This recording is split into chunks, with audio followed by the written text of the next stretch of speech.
Everyone, it's Sharana from Wait, and today I'm going to be reviewing Power Book 3, Raising Kanan, Season 2, Episode 3, Sleeping Dogs, okay? Y'all, I know I have been MIA, I apologize, but I am back. I am still upset about what happened to Scrap last week. That still don't sit right in my spirit rock, okay?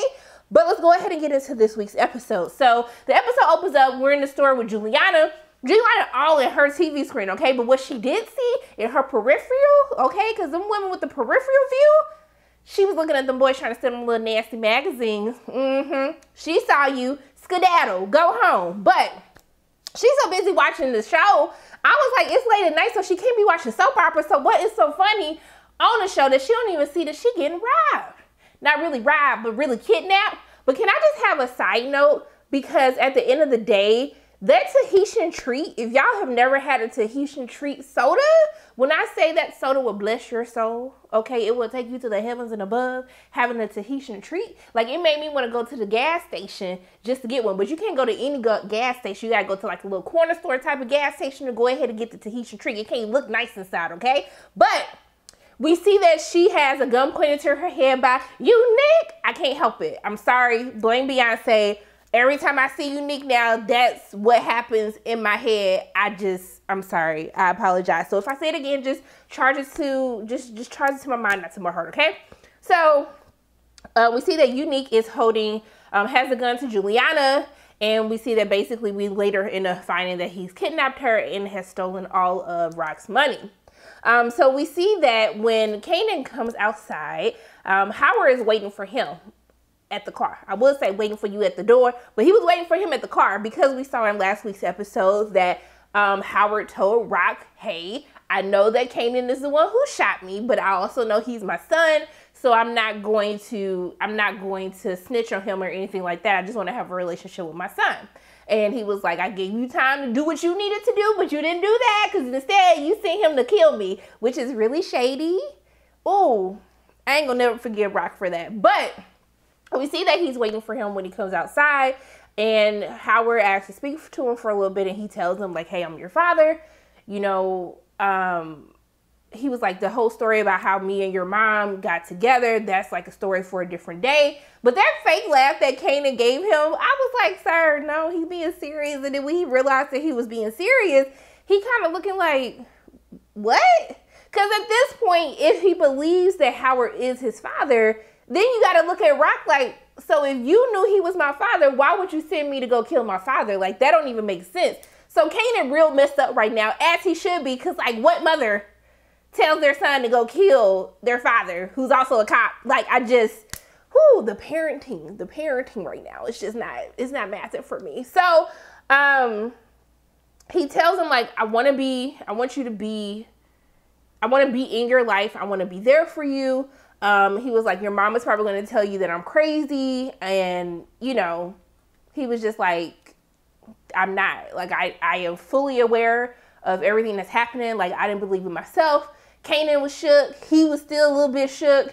And then they just had this awkward silence. And Kanan's like, man, I got to go get some of my friends. I mean, that's a lot to drop on somebody. That's a lot to drop on a kid. Especially like a kid that shot you. That's just a whole lot to unpack at that moment. So we go to Rock, and Rock is slaying this Versace, okay?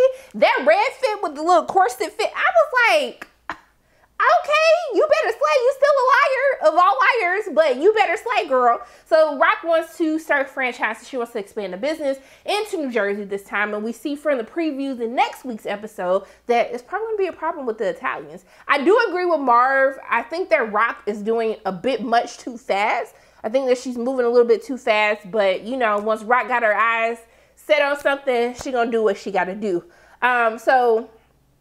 She also lets him know that Worrell, who was Unique's number 2, basically she wants to offer him something in order to help ease the tension between them and Unique, because they basically tried to frame him for Howard's, attempted murder, put it that way. So we cut to Jukebox, who, when I say Jukebox was singing so hard that I had chills, okay? I had to put the covers on me because my body got chills, all right? And then on top of that, like, Jukebox has been through so much for a young kid, And she was singing, like, it had me feel like I was going through something. Like, I was going through heartbreak. Like, my girl overdosed on my drugs, okay? Like, I was selling drugs or something. But I'm just saying, that's how Jukebox was singing. She was singing from her heart. Her heart. And Lulu was all proud. He was looking like a proud uncle. Like, that's my niece right there. And then what happened? Crown just had to ruin the moment. But Crown wasn't telling no lies, okay? But when Crown told her that he was like, you need to look like a beach that dudes want to F. And then he was like, you need to look like a beach that dudes want to F. And then I close my eyes and I hear you singing. But then when I open my eyes, I be like, who this girl looking like a dude from New Edition? And I said, Crown, why? I definitely died laughing. I'm not gonna lie. I went to hell. But he wasn't lying. You do have to look the part. Like, it's not just about your talent. You have to be marketable. They have to sell something. And for women, unfortunately, it has to be, can we sell your body? Can we sell your look? Like, and like she said, looking like a hoochie mama. Unfortunately, that's the business. I wish it could be better, but it's not. I've only seen very few be able to escape that. And that's really the girls that can sing. But she gets upset and she ends up leaving because she was just like, dudes ain't ish. And they not, and never gonna be ish. But we go to Marv, actually before that, Lou tried to check Crown for getting Jessica a job to go to Cali. But I was like, sir, you really weren't feeling Jessica like that anyway. So I don't even know why you still trying to be upset by this. Just let it go, Lou. Like, let it go. You got a good person in Jukebox. You got a good singer. You just got to figure out how to market her. And you Gucci. Like, I don't even know why you tripping out for Jessica because you know you didn't like her like that. But we see that Marv is in anger management. And, like, London Brown, who plays Marv, is so hilarious to me. I love him on Ballers. But even watching him on this, when he's in the anger management class, and he was like, I got open. What did she say he had? He had open anger issues. When he was like explaining this and then she tried to teach him this breathing treatment, I was dying laughing. But I do think that Marvin's gonna end up smashing the teacher. She gonna give in. She's trying to be like all like gangster about it. And I'm like, girl, you know you finna spread these legs for Marvin, so go ahead and stop playing and go ahead and get your back blown out, all right? But I will say that she is doing her job because later in the episode, Marvin comes into contact with Demo, who has been having a very rough time trying to access the elevators. And so he went off on him. He was like, I don't care if I'm in this wheelchair. But when Marvin told him to step back or roll back, I said, sir, please do not do this right now. Do not do this right now. But Marv used his breathing techniques that the teacher told him about. He breathed. And he woosayed, and he went ahead and he was nice. He didn't beat up Demo or nothing like that, even though Demo was talking smack like, yeah, that's what I thought. And I was like, Demo, like, please don't push it, baby, because he had anger management. He tried to be a better person. Like, do not push this for him. So I was really proud of Marvin. I was so proud of him, which even leads me to further know that he's going to end up smashing his teacher because the stuff working. But let's get back to what's going on with Kanan. So Kanan ends up meeting up with Famous, who got kicked out last week. And he should have got kicked out last week because Famous just hasn't been about his stuff and really still doesn't want to take any type of accountability for why he's in the situation that he's in. But Kanan is a really good friend. We know that Kanan ain't ish now, but he a really good friend because the fact that he was trying to hustle his mixtapes, even the police bothering them, and then he came up with an idea, which I don't understand, like, why are you stealing your mother's product? Like, why are we still doing that? You didn't learn from what you did last season? Like, when you almost killed you did kill some people. Why are we doing this again? But he stole some products in order to push his mixtapes. Not really his mixtapes, but to get money for Famous to actually be able to find a place to live. I thought it was weird that if the police picked them up for pushing mixtapes, why didn't they come out the car again to see what they had? But hey, I don't want to see them go to jail, so it is what it is. But that was just a little bit weird to me. I'm not going to lie. But we see that, I'll just finish off with Famous. We see that he ends up making money for him, but they run into Crown, who is going to meet with Rock because Crown wants to get Lou off the label. So he wants to sell a piece of his, sell his shares of the label to Rock in order to make sure that he has full control in the studio. Rock's interrupted because we see that her stuff gets stolen. So she got other things to worry about, but she's going to put a pin in that conversation for a later time. We see that Crowns ends up telling Famous that he got to do who he offers free studio time in order to help him. He might be able to help him get, you know, some housing that he could actually afford, which I was like, that was really nice of you. But we see that Rock ends up going to the store to see Juliana. When she gets there, she realizes that the store is closed. My girl was ready. When I say before she unlocked that door, she put that gun out like, what's good? And I was like, okay, Rock. She sees that the cash register's open, the TV screens they're on, but clearly security footage has been taken away and the money is gone. So Rock shook, I'm shook. Well, I'm not really shook because I knew who did it. Unique. But she ends up trying to page Lulu. Lulu not answer the phone because he's doing this music stuff. She paged Mara. Mara was too busy trying to get in the anger management teacher draws. But she goes to Juliana's house. She doesn't see her. She tries to call her. She don't know what the heck is going on. When she meets up with Mara, Mara was like, well, maybe Juliana took it. She going back to El Colombo. I said, sir, what? Colombia? Like, what? What is El Colombo?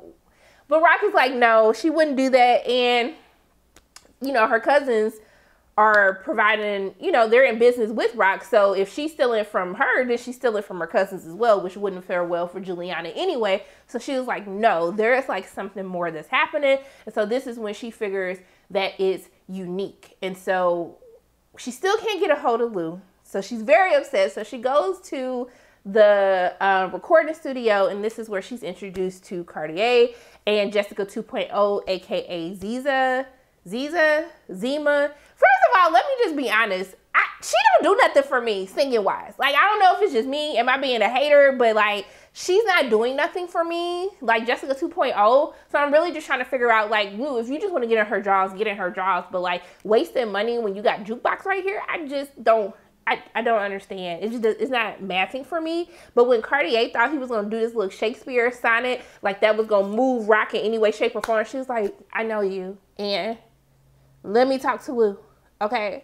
Then when Cartier called Crown Nosy, because he was like listening in, I was like, bro, the blinds are still semi-open. You just going like, what are you doing? What are we doing here?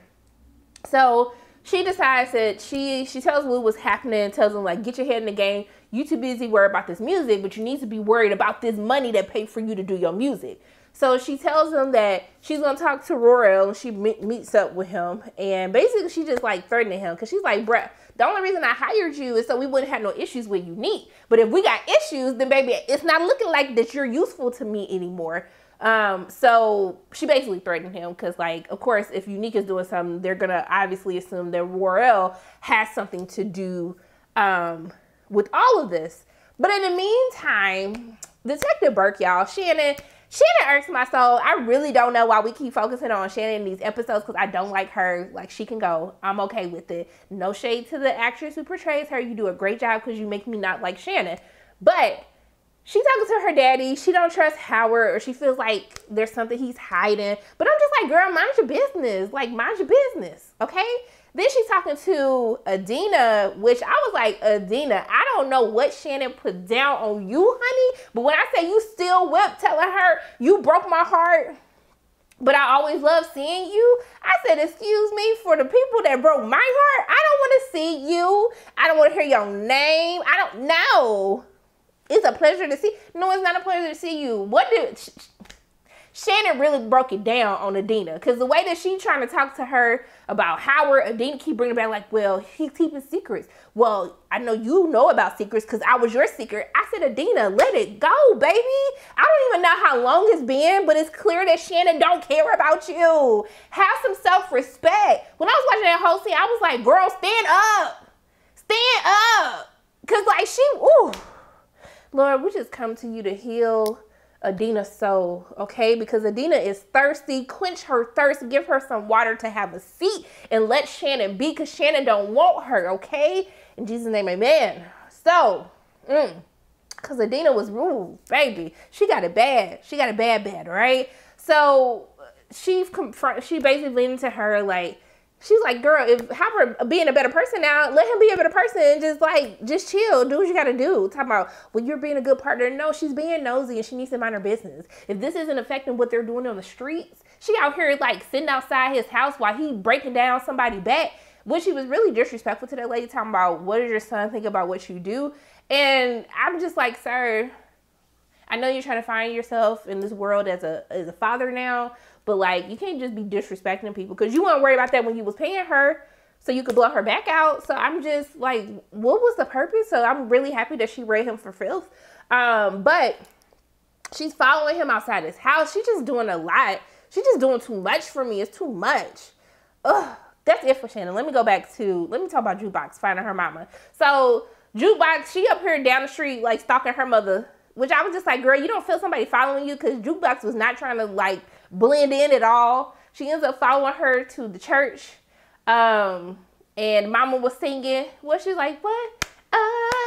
Fellowship. I'm sorry. I know y'all hate when I sing because y'all not ready to hear the angelic voice that I possess. But she ends up seeing her, and then her mother sees her from across the church, and then she knew, it's like she looked at her and knew that was her child, and then Jukebox ends up running away. So I hope that we get to see them come together, okay, with one another, and so she can kind of heal from her mother leaving, and we can get the real story on what happened while she left. Because we can't trust what Rock or anybody else say, because Rock be out here lying. And speaking of Rock lying, Kanan tells her what happened with Howard, how he told her that he's his father, and Rock basically said he crazy, like he tripping, that's why I sent you anyway to take care of him, because he just being ridiculous. And I was just like, girl, you don't get tired of lying? Then she started lying about Scrap, talking about like he killed him. I'm just like, Kanan knows something not right. Like, Kanan know this whole him killing himself and he making all this money, like, no, talking about what did somebody say, like maybe the eye was bothering him. I'm just like, y'all are the worst liars in life, literally the worst liars in this world. I just don't even understand how you guys have made it this far by lying the terrible way that you lie. We do see that Marv is really upset about Jukebox not speaking to him, and I thought he heard Jukebox singing when he got in the car with Lou, and he was like, she good, and Lou was like, she's always been good. And then he was just like, I really messed up. And then Lou was like, yeah, you did. And I was like, Lou, can we practice grace? Can we just give some grace, something? He trying to get his life together. Just please be there for your brother. I really don't understand why he's being like this. But we end up finding out that Worrell ends up scheduling a meetup with Unique and Rock, Marv, and Lou. They meet at this old spot. You see the gun, Juliana. So is it me, or does Unique and Rock have like sexual tension there? Like when they do their back and forth, it's something that gives me like, I feel like y'all had a moment in the past. I don't know what it is, or maybe it's just their hate for one another. I don't know. It's like a hate, respect mixed with a sexual tension. I just feel it every time they talk to them. So he tells them he took the money because he just wants his family to be safe. He's out the business. They ruined his name. 5-0 always looking for him to like do something wrong so they can get him for getting away with Howard's shooting, even though it wasn't him that did it. And if they kill him, then they're going to know that 5-0's going to know that they were the ones who killed Unique. So it's like really a lose-lose situation for everybody. So they come to peace. He just wants to be able to retire with his family. And Rock just wants her money back. And so they agree. He gives them the gun. And then she said, now give me my money. And I'm assuming that they're going to find peace. But I don't know. I feel like Unique is always going to look for another way in. But at the end of the episode, we see that Howard pops up on Kanan. And I was just like, Howard, like, he already shook because he shot you and you know he shot you. So like, why do you keep scaring him like this? You just be popping up out of nowhere. So he pops up on Kanan and he basically tells him like, you know, I know you shot me, but I'm going to take that bullet because you my son. Him trying to prove like I really am your father because I'm literally letting you get away with trying to kill me. And so he shook, and I'm just like, Howard, please stop like scaring this kid.